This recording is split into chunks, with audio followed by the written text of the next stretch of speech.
All right, here we go. Listen, I could not get into mid-April without recognizing one of the most exciting sports events in the United States of America. That is the Kentucky Derby. I grew up the son of a degenerate mother who gambled every single day of her life while she lived.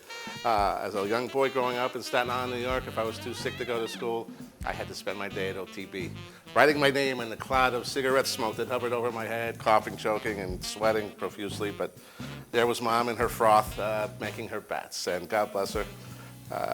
Fortunately, it did not rub off too badly on me, but I do love the great sport of kings. And I have, as you can see, a couple of pieces of memorabilia, and we thought we'd do something to celebrate Kentucky Derby. And I looked at dishes that were popular in Kentucky, and Kentucky hot browns, and a couple of other dishes that were very, very popular. I wanted to take something that was very traditional to the Kentucky Derby, the great cocktail, the mint julep, turn it into something that we could eat, but also something that was light and spoke well to the warmer weather that's upon us. So, we are going to make for you today a mint julep fruit salad. I'm going to show you how I make the dressing, which is essentially almost how to make a mint julep, simple syrup. Fruit composition, I chose kiwi, strawberries, and I come to find out blackberry is actually the official fruit of Kentucky. So I threw some blackberries in, found some beautiful fruit at the market. So that'll be our fruit. We're going to dress it with the dressing. We're going to put a little bit of whipped cream on top that my beautiful bride just whipped up for us fresh. Little mint leaf garnish, and we will be off to the races. So we start with about a cup of water, about a cup of sugar, about a quarter cup of fresh squeezed lime juice,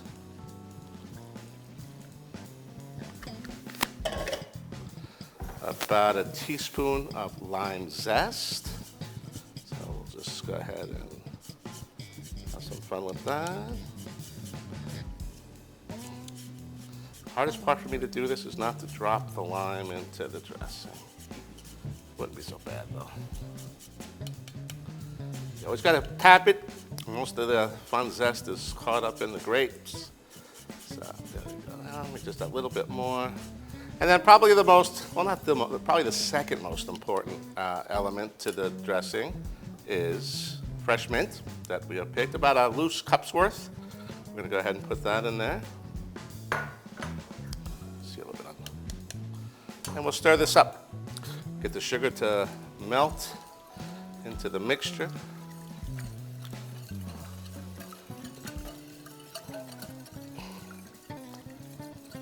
What you want to do is you want to bring this to a boil, let it boil for about a minute. Then we'll add what I consider the most important element, the bourbon. Good old Kentucky bourbon. All right, so we got that worked in. The sugar's starting to melt. We're going to get that, take the heat up a little bit, get this brought up to a boil, let it boil for about a minute.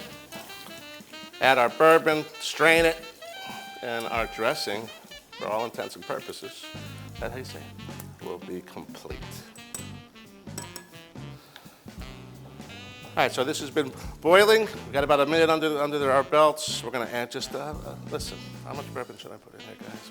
What I can do is just put a little, that's right, put a little bit in, and then we can just do shots on the side. Well, you want to maintain a flavor profile. That's about all it should need.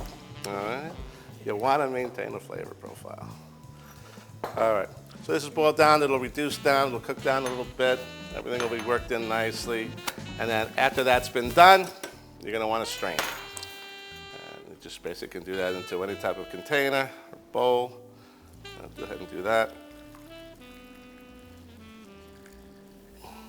And then you want to let this rest. You want to put this in the refrigerator, you want to get it nice and chilled. Thankfully, again, we have the magic of television, and I already have a wonderful batch of it right here, chilled and ready to go. And again, this is basically a simple syrup made with fresh mint, sugar, water, lime juice, lime zest, and a wonderful, wonderful bourbon. I've got my fruit bowl all composed. I'm going to dress this with about a quarter cup of dressing, and you can do more or less as you like. I just did a little bit more.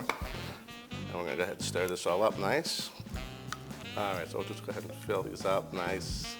And again, just a very light, refreshing, you know, you say, geez, Tony, this show's called Fat's Where the Flavor's At. Where's the fat? Well, guess what? The fat is here, right here. I'm standing here. Here. I got your fat right here, as my t-shirts say. Try to evenly distribute the fruit composition as best you can. Little spoon of whipped cream. There you go. Little sprig of fresh mint from our garden. Hopefully without any bugs. That's all right. They don't hurt you. That's right. There's your fat. All right. And then that's it. A simple mint julep fruit salad. Listen, I strongly encourage you to do yourself either have a mint julep cocktail with it, or why waste your time? Just have a nice shot of good old-fashioned Kentucky bourbon. All right. That's what I would typically do. There you are. I have more dressing if you'd like more dressing. And that should wrap up yet one more dish on the docket. Haven't decided who I'm picking yet. I'll let on to that maybe right before the Derby runs in May. May 7th. It runs actually the very, as late as it can possibly run, first Saturday in May, May 7th. My good friend Vinny Chase says, bet with your heart, not over it. What does he always say? He's got some smart, catchy phrase. But anyway, good luck to you in the Derby. If you're betting it, have fun in your kitchen always, whether it's Kentucky Derby, Christmas, Thanksgiving, Easter, or whatever it may be, or just Sunday, as it is today. Masters Sunday, no less, which we'll sit around the campfire later tonight over cigars and bourbon. Thank you all for being here very much. Thank you for sitting in on the mint julep fruit salad for us. Let's all raise our glasses again to everyone who's out there, all of us here. God bless you all. What's the name of the show? That's where the flavor's at. That's where the flavor's at. We'll see you next time.